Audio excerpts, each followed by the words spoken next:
अयं दरिद्रो भवितेति वैधसीं लिपिम् अयं दरिद्रो भवितेति वैधसीं लिपिललाटेऽर्थिजनस्य जाग्रतीं मृषा न चक्रेऽल्पितकल्पपादपः प्रणीय दारिद्र्यदरिद्रतां नलः।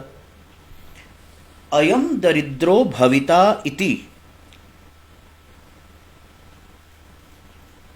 राजा नल किसी को भी दरिद्र नहीं रहने देते थे, गरीब नहीं रहने देते थे। गरीब नहीं रहने देते के पीछे भाव, श्लोक का अर्थ भी हम बाद में करेंगे, पहले इसका पूरा का पूरा तात्पर्य कवि जो कहना चाहता है उसको स्पष्ट कर लो कि नल जो है वो किसी को भी गरीब नहीं रहने देते थे। नलः अयम दरिद्रो भविता इति वैधसीम। जब नल को पता लगा कि किसी के ललाट पर, सचमुच में तो ललाट पे नहीं लिखा किंतु फिर भी लोग कहते हैं ना किसी के मस्तक पे क्या लिखा है, ललाट में क्या लिखा है, तो यहाँ ललाट में लिखने का मतलब विधि लेख, जो ब्रह्मा जी ने, विधाता ने हमारा भाग्य लिखा है, तो उसका एक मान्यता है कि इसकी किस्मत में, तो ललाट शब्द वहाँ उस अर्थ में आ रहा है कि ललाटे कि अर्थीजनस्य, याचकों के ललाट में, मस्तक में जब उसने लिपि पढ़ी राजा नल ने कि ये दरिद्रो भविता, ये तो गरीब होगा, दरिद्र होगा,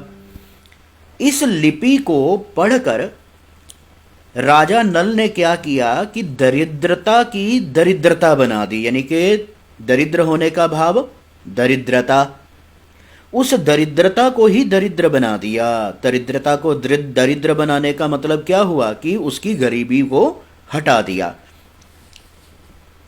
इस पूरे श्लोक का सीधा सीधा सा अर्थ है कि राजा नल किसी को गरीब नहीं रहने देते थे, उनके राज्य में कोई भी निर्धन नहीं था, दरिद्र नहीं था। तो अब यहाँ देखो, हम पहले अयम दरिद्रो भवितेति वैधसीम विश्लेषण करने के लिए वहां ले जाएंगे, तो इसी में ज़्यादा और भी क्लियर हो जाएगा। अयम दरिद्रो भविता, अयम दरिद्रः भविता इति वैधसीं लिपिं ललाटे अर्थीजनस्य जाग्रतीं मृषा न चक्रे। अगला अगला शब्द बोलते जाओ। अल्पित कल्प पादपः,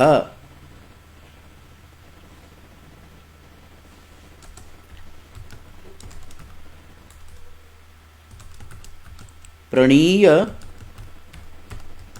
दारिद्र्य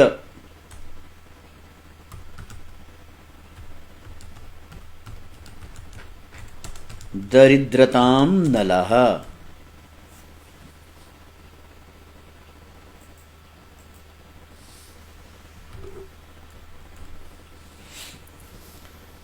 ये देखो, अब इन शब्दों को ध्यान से पढ़ते जाओ और मेरी बातचीत या जब मैं पढ़ा रहा हूँ तो उस समय मुझे साथ में रिस्पॉन्स हाँ ना, या साथ में जो मैं, तो एक कन्वर्सेशन चलती रहनी चाहिए।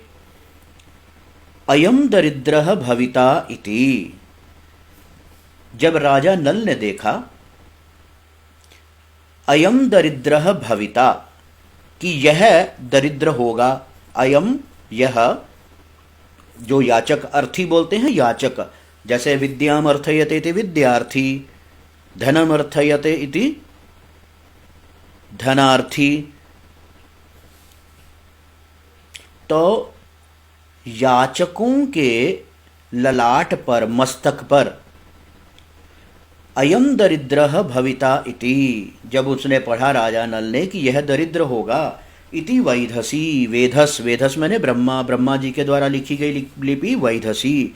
जब ब्रह्मा के द्वारा, भाग्य देव के द्वारा लिखी गई इस लिपि को उसने देखा, तो उस देखने के बाद मृषा न चक्रे, झूठ नहीं किया, यानी कि सच करके दिखा दिया। और यहाँ न का अभिप्राय दूसरे अर्थ में भी जाएगा कि उसने ब्रह्मा जी की भी लिपि को क्या झूठ साबित नहीं किया? कैसे? विधाता ने लिखा था कि अयम दरिद्रः भविता, ये तो दरिद्र होगा, किंतु नलः, नल ने क्या किया? दारिद्र्य दरिद्रताम प्रणीय, दरिद्रता की दरिद्रता को बनाकर, यानी कि दरिद्रता को भी दरिद्र बनाकर, मृषा न चक्रे, ब्रह्मा जी की उस लिपि को क्या झूठ नहीं किया, अर्थात ब्रह्मा जी की लिखे लेख को भी असत्य सिद्ध कर दिया। अर्थात नल के राज्य में कोई भी व्यक्ति दरिद्र नहीं हुआ करता था। ये पूरा व्याख्यान सुनाई दिया? अभी जो अर्थ हमने सामान्य किया है जो, जी गुरु जी। हाँ। तो अब ये देखो, इनको अन्वय के हिसाब से, अर्थीजनस्य जागृतिम, ये यहां से वाक्य उठाएंगे,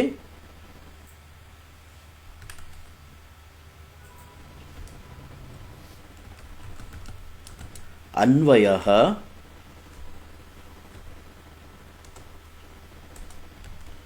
अयम दरिद्रः भविता इति, ये यहाँ से अयम दरिद्रः भविता इति वैधसीम लिपिम अर्थीजनस्य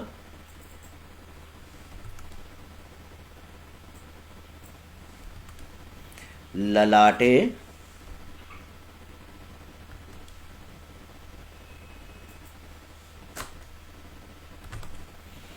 जागृतिम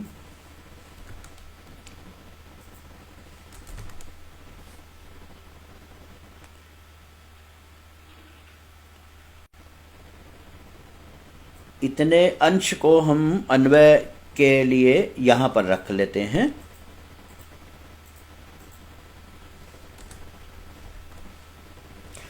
याचकों के, अर्थीजनस्य याचक जनानाम, याचकों के ललाटे, ललाट पर, मस्तक पर, और यहाँ मस्तक का सीधा सीधा अर्थ निकलेगा भाग्य में, क्योंकि ललाट का अर्थ केवल ऐसा नहीं है कि सबके माथों पे कुछ मस्तकों पे कुछ लिखा रहता है, तो ललाट इति भाग्य, ये इसका लाक्षणिक अर्थ जाएगा।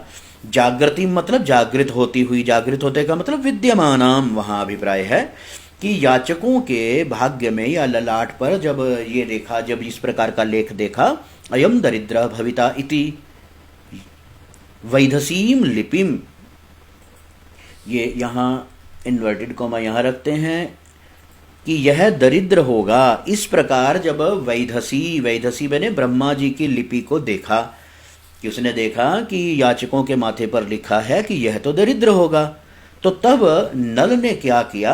लिपिम मृषा न चक्रे, झूठ साबित नहीं किया। और विपरीत लक्षणा से अर्थ काकू, काकू जो पढ़ा था ना, उसका अर्थ सीधा आएगा कि क्या ब्रह्मा जी की लिपि को भी उसने झूठ सिद्ध नहीं किया? कैसे? कि अल्पित कल्प पादपः, यहां से इसको उठाया,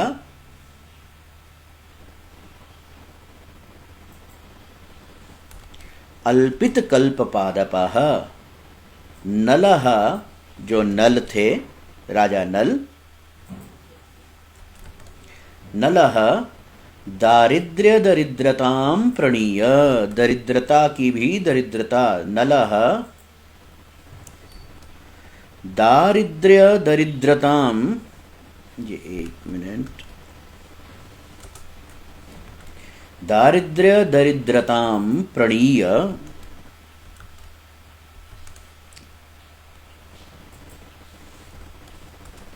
मृषा न चक्रे। इस अन्वय के हिसाब से अर्थ करो तो बिल्कुल स्पष्ट हो जाएगा। अर्थीजनस्य, अर्थीजनस्य का भी अभी अर्थ क्या बताया गया है? याचकस्य, याचकस्य, याचका नाम बहुवचन में भी आ जाएगा। ललाटे भाग्य में, जागृति मतलब उत्थिताम अथवा विद्यमानाम, यहाँ जागने का मतलब सचमुच में अवेकनिंग वाला नहीं है जागने के अर्थ में, वहां पर होगा कि ललाट में, भाग्य में लिखी हुई, विद्यमान, कौन सी लिपि को, लिपि का मतलब जिसको बोलते हैं ना अक्षर लिखे हुए या रेखा देखी, क्या? अयम दरिद्र भविता, उनके माथे पर, उनके मस्तक में लिखा देखा जब उसने कि अयम दरिद्र भविता, ये तो दरिद्र होगा। ये लिपि कैसी थी? लिपि कीदृशी? वैधसी, वैधसी का अभिप्राय वैधसी का अर्थ हो जाएगा ब्रह्मा जी। वेधस शब्द होता है जैसे मनस मूल, मन से संबंधित मानसी सृष्टि, मानसी रचना, तेजस से तेजसी, उसी प्रकार वेधा से वैधसी लिपि को, भाग्य के द्वारा लिखी गई इस लिपि को अल्पित कल्प पादपः, कल्प पादपः, कल्प पादप कौन सा वृक्ष हुआ? कल्प वृक्ष।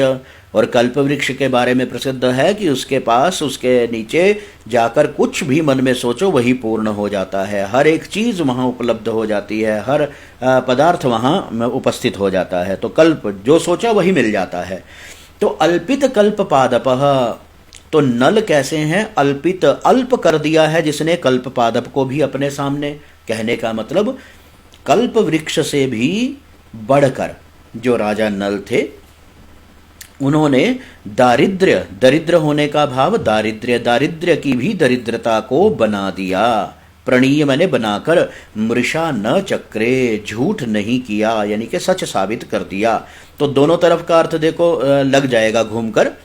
याचकों के मस्तक पर जब उन्होंने देखा कि अयम दरिद्रो भविता, ये ब्रह्मा जी ने लिख दिया कि ये तो दरिद्र होगा, तो तब राजा नल ने उनकी दरिद्रता को भी दरिद्र कर दिया। क्योंकि ब्रह्मा जी ने कहा दरिद्र होगा, तो उन्होंने दरिद्र तो किया, किंतु किसको दरिद्र बना दिया? दरिद्रता को भी दरिद्र बना दिया। तो सीधा अर्थ होकर क्या निकलेगा कि उन सभी याचकों की दरिद्रता, निर्धनता, दीनता, हीनता सब दूर हो गई। और दूसरे अक्षर, दूसरे में अगर काकू की ध्वनि लेते हैं तो वह भी अर्थ निकल आएगा कि क्या ब्रह्मा जी के लेख को भी असत्य साबित नहीं कर दिया राजा नल ने? अर्थात ब्रह्मा जी के लेख को, भाग्य लेख को भी झुठला दिया। राजा नल की इतनी सुंदर व्यवस्था थी, इतनी उदार थे वो, इतने उदार थे, इतनी दानशीलता थी उनमें कि वो कल्प वृक्ष से भी बढ़कर थे। ये देखो, अल्पित, अल्प कर दिया है जिन्होंने कल्प वृक्ष को भी। कहने का मतलब कल्प वृक्ष से वो बढ़कर थे। तो जब इस प्रकार से हो तो अलंकार कौन सा होगा इसमें? जब उपमान को भी उपमेय से अल्प दिखा दिया जाता है, कम दिखा दिया जाता है, तो अलंकार व्यतिरेकः, व्यतिरेकः अलंकारः, ये अलंकार हो गया। तो इस प्रकार अल्पित कल्प पादपः नलः। तो अर्थ पूरा श्लोक का समझ में आ चुका है? जी गुरुजी। हाँ, अब जरा इसको थोड़ा सा सामान्य। याचकों के मस्तक पर क्या लिखा हुआ था? अयम दरिद्रः भविता इति, कि ये तो दरिद्र होगा। ये क्या लिखा हुआ था? लिपि। वो लिपि किसकी थी? किसके द्वारा लिखी गई? ब्रह्मा। हाँ, ब्रह्मा जी के लिए शब्द कौन सा आया? वैधसीम लिपिम। उस लिपि को मृषा, मृषा मैंने होता है असत्य, असत्य मैंने झूठ, नहीं किया। तो दोनों अर्थ, अगर तो काकू ध्वनि लेनी है, काकू का मतलब समझते हैं ना, भिन्न कंठ ध्वनिर्धीरैहि काकुरित्यभिधीयते।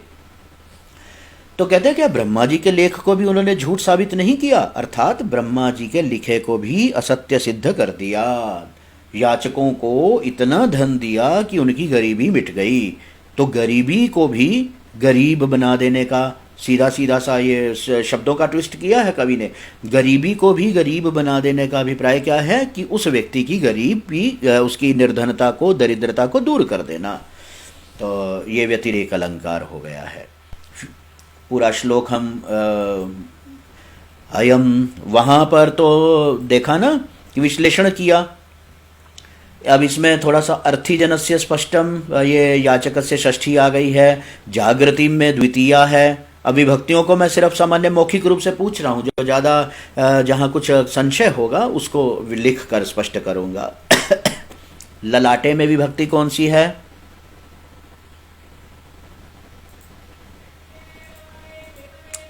ललाटे सप्तमी, जैसे राम का रामे इति सप्तमी एक वचन, तो ललाट में, मस्तक में।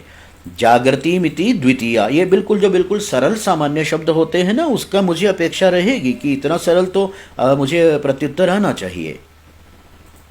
भविता, ये भू धातु का लुट लकार का रूप है। भविता में भू धातु का लुट लकार का रूप है। और वैधसीम, ये द्वितीया एक वचन बन गया है। अल्पित कल्पपादपः, अल्पितः अल्पितः कल्पपादपः येन स, ये इसमें बहुव्रीहि समास हो गया है। दरिद्र होने का भाव दारिद्र्य, इसी प्रकार दूसरा प्रत्यय लगा है दरिद्र होने का भाव दरिद्रता, तो दरिद्रता की दरिद्रता बना दी। तो प्रणीय, प्रणीय में ल्यप प्रत्यय है। ये दो शब्दों को हम देख लेते हैं। प्र उपसर्ग है, नी धातु होती है इसमें, नी धातु है और ल्यप प्रत्यय है, ल्यप होकर ये बना है प्रणीय। प्रणीय। ऊपर और कौन सा शब्द है? भविता। भविता लुट लकार है, इसको मैं केवल निर्देश कर रहा हूं ताकि वो ध्यान में रहे। भू धातु लुट लकार है। प्रथम पुरुष है कोई, भविता भवितारऊ भवितारः, तो ये हो गया। अयम दरिद्रो भवितेति वैधसीम, गुण संधि हो गई है। लिपिम ललाटेर्थिजनस्य जागृति मृषा न चक्रेल्पित कल्पपादप प्रणीय दारिद्र्य दरिद्रताम नलः। तो ये 15वां श्लोक जो हो गया। आज हम आगे वैसे तो 3 का लक्ष्य बनाते हैं, किंतु अभी हम 2-2 श्लोक रोज करते हैं ताकि बड़े इत्मीनान से हमें आवृत्ति पुनरावृत्ति का भी मौका आगे मिलेगा, अवसर मिल जावे। तो अब फिर से उनकी उदारता और दरिया दिली जिसको बोलते हैं, उदारता, दानशीलता, और हर तरह से, केवल ऐसा नहीं कि धन ही देना है, किसी भी प्रकार से दूसरों की मदद करना, उपकार करना, उदारता दिखाना, ये उनके स्वभाव में, उनके आचरण में था। तो एक और श्लोक ये देखो ऊपर, ये प्रसंग जो लिखा होता है ना, इसी में श्लोक का बहुत सारा क्या, लगभग पूरा का पूरा संकेत उसी में मिल जाता है। प्रकारांतरेण, पहले तो ये बताया कि दरिद्रता की भी दरिद्रता कर दी, अब प्रकारांतर से बता रहे हैं फिर से वदान्यता। ये नया शब्द जो यहाँ आया ना, वदान्य, वदान्य का मतलब होता है उदारः। ये इसको भी यहाँ मैं लिख देता हूं।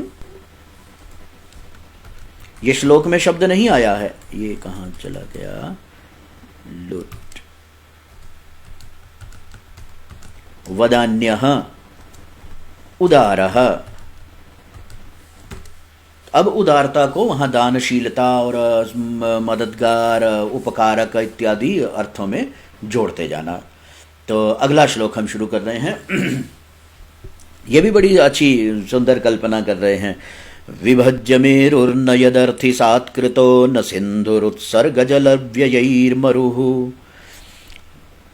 धीरे धीरे बोल रहा हूं ताकि शब्दों को पहचान सको। विभज्य मेरुः और न मिलाया तो विसर्गों का र बन गया। यदर्थि सात्कृतो, सिंधु की विसर्गों का र बन गया है। जलव्ययैर की विसर्गों का फिर से र बन गया। देखो, विभज्य मेरुर्न यदर्थि सात्कृतो, विसर्गों को उ बना है। विभज्य मेरुर्न यदर्थि सात्कृतो न सिंधुरुत्सर्गजलव्ययैर्मरुः। अमानि तत्तेन निजायशो युगम्, अमानि तत्तेन निजायशो युगम् द्विफालबद्धाश्चिकुराः शिरस्थितम्। विश्लेषण करने हम अभी इसको ले जाएंगे, किंतु विभज्य मेरुर्नयदर्थि सात्कृतः, विभज्य मेरुर्नयदर्थि सात्कृतः। मैं अभी ऑनलाइन में हूं, बाद में बात करता हूं आपसे। विभज्य मेरुर्नयदर्थि सात्कृतो न सिंधुरुत्सर्गजलव्ययैर्मरु अमानि तत्तेन निजायशो युगम्। हाँ, उसको हम अभी पदच्छेद करेंगे तो शब्द भी स्पष्ट हो जाएंगे, अन्वय करते ही अर्थ स्पष्ट हो जाएगा, बाद में शब्दों का विश्लेषण करेंगे। ये 3-4 स्टेप हम प्रतिदिन की एक उसी रूटीन में, विशेष प्रश्न होने पर उसका साथ के साथ समाधान होगा। पहले इसकी कल्पना की खूबसूरती देखो कैसे। कहते हैं कि राजा नल के जो बाल थे, बाल लंबे थे और 2 हिस्सों में, जिसके अंदर ना मांग निकालना, बीच में 2 हिस्सों में बांट देते हैं, चीर निकालना, मांग निकालना जो होते हैं। तो राजा नल के जो सिर के बाल 2 हिस्सों में बटे हुए थे, बालों का रंग होता है काला। तो वो राजा नल अपने 2 हिस्सों में बटे हुए काले रंग के जो बाल थे ना, उन बालों को 2 प्रकार का अपना अपयश मानते थे। अपयश, यश मैंने प्रतिष्ठा, सम्मान, कीर्ति, प्रसिद्धि, विश्रुति, किंतु अपयश का मतलब है कि वो कहते थे बस 2 कमियां रह गई मेरे में। ये कवि की कल्पना है, उत्प्रेक्षा कवि कर रहा है कि अपने सिर के जो बाल थे द्विफाल बद्धा, अर्थ अभी करेंगे किंतु अभी इस शब्द को सामान्य समझने के लिए उठा रहे हैं। फाल, फाल मैंने दो भागों में, जो दो फाल में बंधे हुए चिकुर थे, आधे इधर समेट दिए दाईं ओर और बाईं ओर, तो दो फालों में, दो भागों में जो बांट कर जो चिकुर, चिकुर बोलते हैं, केश, केश बाल जो थे शिरस्थितम। तो कहते हैं मेरे सिर पर ये दो मेरे अपयश के दाग, काले धब्बे रह गए, ऐसा वो मानते थे, सत्य कल्पना न करके, क्योंकि कवि उत्प्रेक्षा दे रहे हैं ना, तो वो उस उत्प्रेक्षा का सौंदर्य है। राजा नल अपने सिर के बाल जो दो हिस्सों में बंटे थे उनको अपनी जिंदगी के दो जो अपयश मानते थे कि मेरे दो कमियां खूब रह गई। कौन सी? कि मैं अपने जीवन में जो अभी मैंने क्या नहीं किया, कि मेरुहु अर्थी सात कृतः, मेरु सुमेरु पर्वत, सुमेरु पर्वत सुवर्ण का बना है, ये एक पौराणिक मान्यता में सुमेरु पर्वत जो है वो सोने का बना है। तो कहते हैं मैंने सुमेरु पर्वत को, उस बड़े से सुवर्ण पर्वत को टुकड़ा टुकड़ा करके याचकों में नहीं बांट सका मैं। वैसे राजा नल इतने गुणी थे, इतने विद्वान थे, शास्त्र, सामर्थ्य, शक्ति सब कुछ उनके पास था, कोई काम नहीं जो न कर सकते हों, किंतु उनके मन में एक कमी उन्होंने महसूस किया कि ये मेरे सिर के ऊपर ना जो बाल दो हिस्सों में बटे हुए हैं, इसका मतलब कि मेरी जिंदगी में दो एक प्रकार के धब्बे रह गए, मेरी कमियां रह गई। दो कौन कौन सी? कि मैं अपने जीवन काल में अभी मेरे पास इतना सामर्थ्य नहीं कि सुवर्ण पर्वत को बांटकर मैं याचकों में बांट सकूं, टुकड़ा टुकड़ा करके, विभाजन कर करके। यदर्थी सात कृतो, जैसे अग्नि को सौंप देना, अग्नि सात करोती, भस्म बन जाना, भस्म सात करोती, अपने अंदर समेट लेना, आत्म सात करोती, अर्थी सात, तो याचकों के समर्पित सुपुर्द कर देना, अर्थी सात कृत। ये विश्लेषण अभी शब्दों का नहीं चला है, अभी तो सामान्य उस शब्द को सामान्य अर्थ खींचते जाओ और फिर देखो जब अर्थ पूरा बन जाएगा तो प्रत्येक शब्द का विश्लेषण भी होने लगेगा। अर्थी सात करता, मैं अपने जीवन में सुमेरु पर्वत को, सुवर्ण पर्वत को टुकड़ा टुकड़ा करके याचकों में नहीं बांट सका। और दूसरा, एक तो ये मुझे अपयश लग रहा है, ये राजा की मान्यता थी, और ये पूरा वर्णन कौन कर रहे हैं? कवि उत्प्रेक्षा दे रहे हैं ना उसमें। सिंधुरुत्सर्ग जलव्ययैर्मरुहु, सिंधु, सिंधु मैंने समुद्र, समुद्र को उत्सर्ग जल, उत्सर्ग मैंने होता है दान, किसी चीज का त्याग करना, छोड़ना। जब व्यक्ति दान करते हैं ना, तो दान की परंपरा में देखते हो ना कि हाथ में जल लिया जाता है, किसके लिए होता है वह जल? संकल्प करने के लिए। तो संकल्प का जल, दान देने के लिए जो संकल्प, उत्सर्ग जल कि संकल्प करने का जल, दान देना है ना, उत्सर्ग दान देने के लिए संकल्प करना है, तो संकल्प के लिए जो जल चाहिए, तो उसके लिए देखो समस्त शब्द कर दिया उत्सर्ग जल व्ययी, कि दान देने के लिए संकल्प जल लेकर, मतलब सागर में से इतना जल, हम इतनी बार जल लिया कि वो समुद्र खाली हो जाए, और खाली हो जाने के बाद वो क्या बन गया? मरुस्थल बन जाए। कि मैं पूरे सागर को मरुस्थल नहीं बना सका। क्यों नहीं बना सका? किससे नहीं बना सका? उत्सर्ग संकल्प जल ले लेकर। संकल्प किसके लिए करना था? दान देने के लिए। तो दान देने के लिए मैंने जिंदगी में, जीवन में इतना दान मैं नहीं कर पाया कि मेरे संकल्प जल से पूरा समुद्र खाली हो जाता।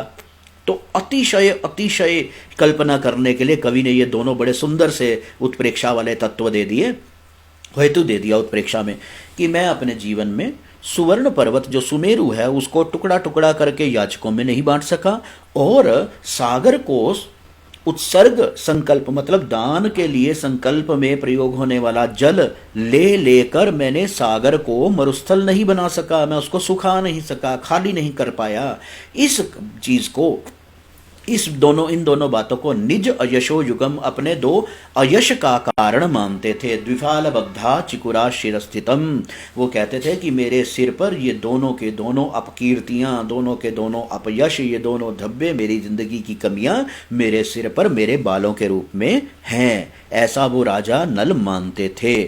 वास्तविकता वाला मानना नहीं है, ये कवि की कल्पना है कि राजा नल ऐसा समझते थे। और कुल मिलाकर इसका भाव तो क्या कहना चाहते थे कि उनमें अत्यंत अत्यंत उदारशीलता भरी हुई थी। अब इसको हम लेकर चलते हैं विभज्य मेरु। ये श्लोक ये तो हो चुका है, इसको मैं यहां से हटा रहा हूं।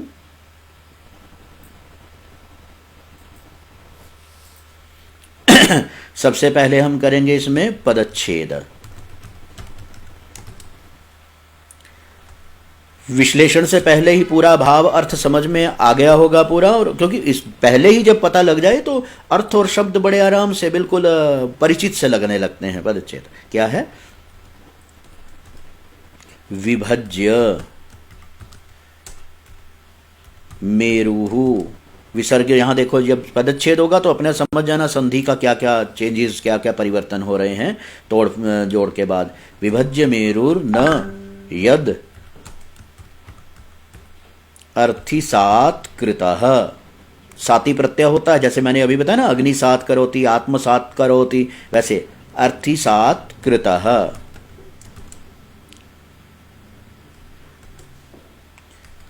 न सिंधु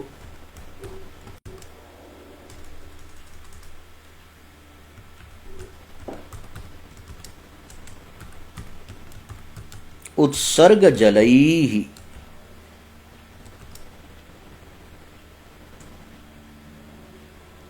जल ही नहीं, जल व्यय, जल का व्यय कर करके, खर्च कर करके, बार बार वहां से जल नहीं लिया, जल व्यय ही।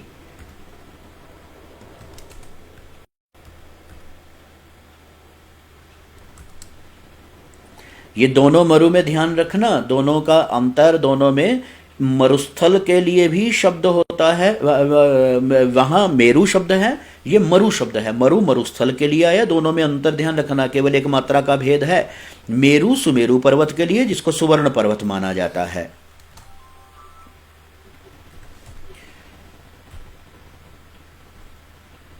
अमानि तत् तेन निज अयशः युगम। युग मतलब जोड़ा, युग का मतलब काल परिमाण के लिए भी आ जाता है, जैसे युग, ये सत्य युग, कल युग इत्यादि, वर्तमान युग, किंतु युग जोड़े के लिए भी आता है, युगल के लिए है ना। तब नवमी सरस्वती पाद युगम तत्र युग, युगलार्थे, पेयर जोड़े के अर्थ में है। तो अपने अयश मैंने अपयश का, अमानि तत्ते न जिजा यशो युगम, वो क्या था? द्विफाल, दो फाल, दो उसमें जो हिस्से थे, दो द्विफाल बद्धा, दो भाग करके जो उन्होंने बांधे हुए थे, द्विफाल बद्धा चिकुराहा शिरः स्थितम। यहां देखो, ये हमारे पास आ गया है पद्य नंबर 16।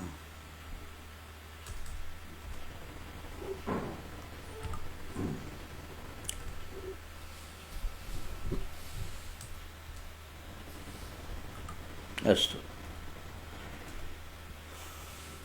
ये देखो, विभज्य मेरुर न यद अर्थी सात्कृतः। सुमेरु पर्वत को विभज्य तोड़ तोड़ कर, यत जो, न अर्थी सात्कृतः मैं जो अर्थी सात नहीं कर पाया हूं, याचकों को समर्पित नहीं कर पाया हूं। पहला चरण बिल्कुल स्पष्ट हो चुका है। ये राजा नल अपने मन में ऐसा सा मानते थे। विभज्य मेरुर न यदर्थी सात्कृतः, सुवर्ण पर्वत को, सुमेरु पर्वत को खंड खंड करके, टुकड़ा टुकड़ा करके, विभाजन करके, अर्थी सात्कृतः जो मैं याचकों में नहीं दे सका, उनको समर्पित नहीं कर पाया। दूसरे नंबर पर कौन सा उनको अपयश लगता था? न सिंधुरुत्सर्ग जलव्ययैर्मरुः। सिंधु, सिंधुर नाम सागर, सागर समुद्र, समुद्र को, सागर को, उत्सर्ग जल व्ययी दान संकल्प के जल का खर्च करने से। उत्सर्ग मैंने त्याग, त्याग का अभिप्राय यहाँ दान, दान के लिए क्या चाहिए? जो जल, उस जल का क्या करना है? व्यय, व्यय मैंने इस्तेमाल करना है, प्रयोग करना है, खर्च करना है। तो यहाँ खर्च करने का मतलब प्रयोग है, जल का प्रयोग, जल लेना है। तो वो जल इतना, मतलब अंदाजा इसमें अनुमान लगाओ कवि की कितनी बृहत कल्पना कवि ने कर दी, कि जो समुद्र जिसमें उफनती हुई सैकड़ों इतनी बड़ी बड़ी नदियां समा जाती हैं, और संकल्प के लिए कितना जल चाहिए होता है। तो कितनी बार संकल्प करने का राजा के मन में एक वो भाव रह गया, जिसको कहना चाहिए उसको उसका अरमान कि देखो मैं इतनी बार जल मुझे लेना चाहिए था कि मैंने ये दान करता हूँ, मैं इसको समर्पित करता हूँ, ऐसा करता हूँ, इति संकल्पमहम करिष्ये दानमहम करिष्ये। तो ऐसे ऐसे संकल्प के में जो जल व्यय होता है, वो उस जल के व्यय से मैं सिंधु सागर को खाली नहीं कर सका, खाली भी नहीं, बड़ा अच्छा शब्द दिया, मरुस्थल नहीं बना पाया, मतलब कि पूरी तरह से समुद्र को ही पूरा पानी मैं नहीं उसका ले पाया। तो ये दोनों चीज़ें मेरे सामर्थ्य में नहीं हुई, तो मेरी जिंदगी में ये दोनों अमानी मैंने माना। उन्होंने मन धातु का लुंग लकार में पैसिव वॉइस यानी कि कर्मवाच्य में अमानी रूप बनता है। अब विश्लेषण अभी करेंगे। माना, क्या माना? तत् मैंने इन चीज़ों को, किसको? निज अयशः युगम, निज अपने अयश अपयश अपकीर्ति के जोड़े को, कि मेरे दो अपकीर्तियाँ, दो मेरी जिंदगी के धब्बे रह गए जो मुझे मेरे अपकीर्ति हैं, मेरा अपयश है। वो क्या है? वो एक तो ये वाला देखो, विभज्य मेरुर्नयदस्ति अर्थिसात्कृतः। दूसरा कौन सा अपयश मेरा हो गया? न सिंधुरुत्सर्ग जलव्ययैर्मरुः। हालांकि उनको बाध्यता नहीं है, मतलब वो अपनी ओर से इतने उदार थे कि इतनी बड़ी सोच रखा करते थे, और इस बड़ी सोच की कल्पना में कवि की सारी ये देखो अलंकारिक खूबसूरती है जो है कुछ उन्होंने बांधी। श्री जो हैं श्री हर्ष द्विफालबद्धा चिकुरा शिरस्थितम। तो राजा नल को वो कहाँ नजर आती थी? अपने दोनों धब्बे। कहते हैं मेरे सिर पर ये दोनों जो बाल बंधे हैं ना, वो व्यक्ति के मन में जब रह जाता है ना, तो उसका कोई वो प्रतीक बना लेता है कि मेरे सिर पर ये दो हिस्सों में जो बटे हुए बाल हैं, काले रंग, काला तो है ही बाल उनका का रंग। तो कहते हैं ये मेरे बाल जो हैं मेरी जिंदगी के, मेरे जीवन के, ये दो अपयश हैं, दो अपकीर्तियां हैं जो मैं पूरी नहीं कर पाया। कौन सी पूरी नहीं कर पाया? तत्सर्वम स्पष्टमेव। तो मुझे लगता है कि पदच्छेद के साथ ही विभज्य मेरुर्नयदर्थि सात्कृत न सिंधुरुत्सर्ग जलव्ययैर्मनु अमानि तत्तेन निजायशो युगम। निज मैंने अपने अयश के, युग मैंने जोड़े को, अपने ये दो अपयश वो मानते थे। द्विफालबद्धा चिकुराह, चिकुराह का मतलब केशाह, शिरस्थितम सिर के ऊपर विद्यमान। ये शिरस्थितम का जो नपुंसक लिंग का सीधा सीधा सा क्या है अन्वय? अयुगम से होगा। युगम देखो नपुंसक लिंग में है ना, तो शिरस्थितम निज अयजोशो युगम, अपने सिर पर स्थित ये दो अपयश के प्रतीक चिन्ह मानते थे।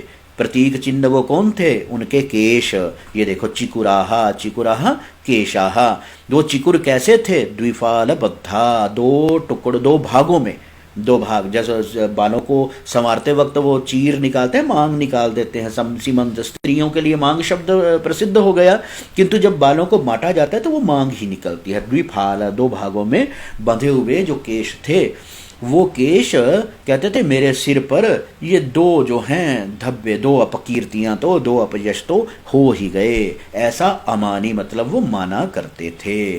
अन्वय इसी के साथ अर्थ स्पष्ट हो चुका है। ये देखो पहली पंक्ति, पहले पूर्वार्ध को तो बिल्कुल इसी तरह से रख दो। इति शब्द ब्रैकेट में लिखकर आगे देखो, इति तत्तेन, इन दोनों चीजों को तत्तेन शिरस्थितम यहां रख लोगे। निज अयोशो युगम द्विफाल बद्धा चिकुराह शिरस्थितम निज अयशो युगम अमानी। अमानी सबसे बाद में आ जाएगा। ये लो, अगर दिक्कत भी आ रही है तो इसको हम यहाँ पर ये उत्सर्ग जलव्ययैर मरुः और ये अमानी को हम कर लेते हैं मन धातु, मन धातु लुंग लकार कर्मणि। जब कर्मणि लिखा जाए ना तो इसका कर्मवाच्य का प्रयोग है, कर्मणि प्लस प्रथम पुरुष एक। ये अपने आप बाकी समझ जाओ। अमानी अमानी शाताम ऐसे रूप चलेंगे जो है, अमानी माना। और अयशो युगम चिकुराह, चिकुराह केशाह।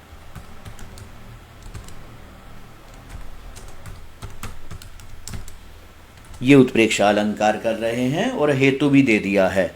तो श्लोक बिल्कुल स्पष्ट हो गया है। अर्थ समझ में आ गया है इसका?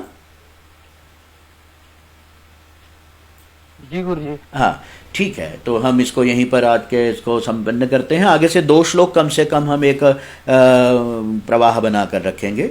विभज्य मेरुर्नयदर्थि सात्कृतो न सिन्धुरुत्सर्गजलव्ययैर्मरुः अमानितत्तेन जिषा यशो युगं द्विपालबद्धाश्चिकुराः शिरस्थितम् इति एतावन्मात्रमेतत्।